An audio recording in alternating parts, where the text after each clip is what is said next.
When I first watched this discussion between Sheikh Uthman ibn Farooq and an agnostic atheist student, I expected another debate about evolution.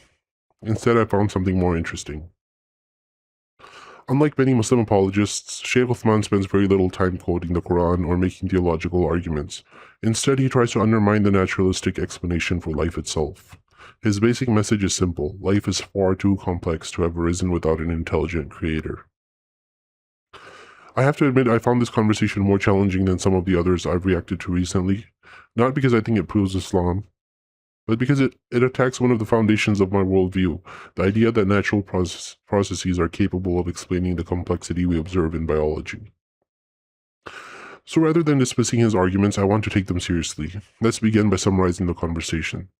The discussion starts with definitions. The student describes himself as an agnostic atheist, someone who lacks belief in God but also admits he does not know with certainty whether God exists.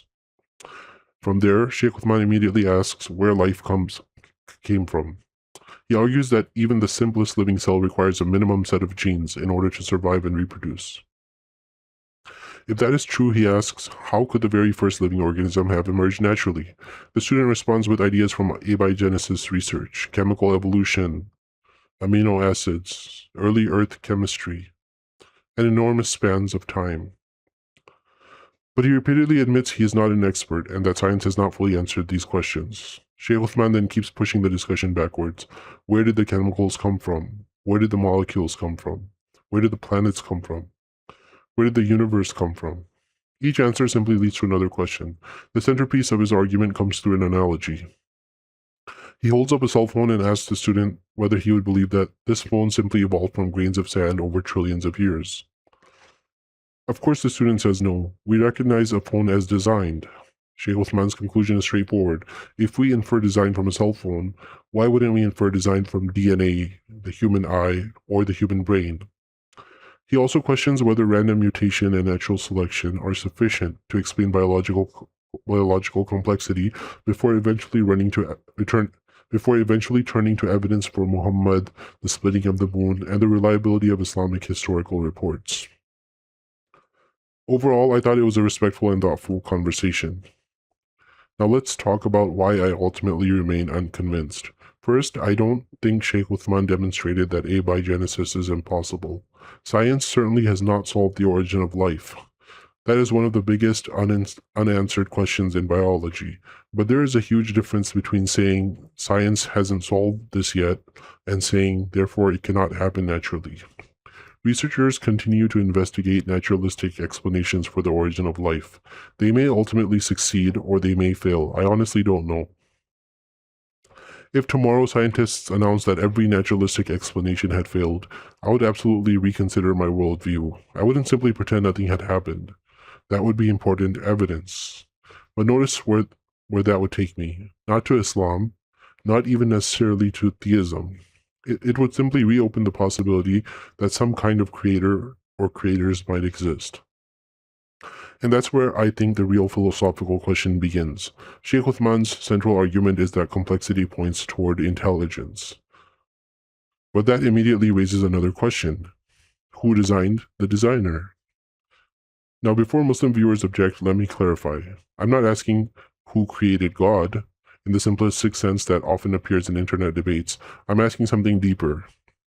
If biological complexity demands an explanation because it is too sophisticated to exist without intelligence, why does an infinitely intelligent creator not raise an even greater explanatory question? It seems to me that we've replaced one mystery with another that's more difficult to explain.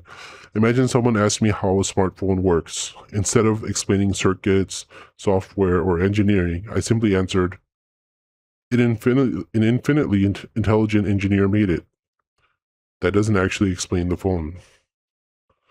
It introduces an even more extraordinary entity whose own existence now becomes part of the mystery. To me, a good explanation should reduce complexity, not relocate it. Now, perhaps there are philosophical arguments that God is a necessary being, or that God's existence requires no further explanation. I've read some of those arguments. I simply don't find them convincing. Appealing to an infinitely intelligent mind doesn't feel like the end of the explanation. It feels like the beginning of an even bigger one.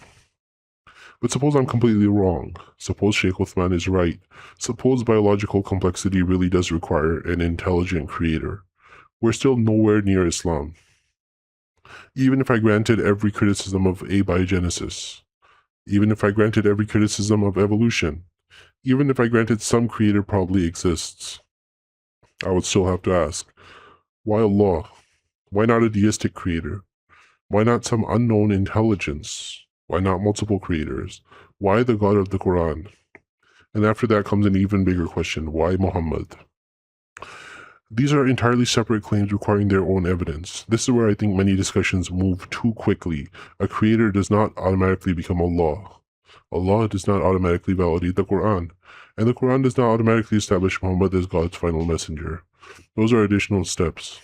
For me, those remain the hardest steps. Finally, there's one question I simply cannot escape. If there really is an intelligent creator behind the universe, why is that creator so hidden? The world looks remarkably similar to the world I would expect if no supernatural being were interacting with humanity. Religions disagree. Miracles are disputed.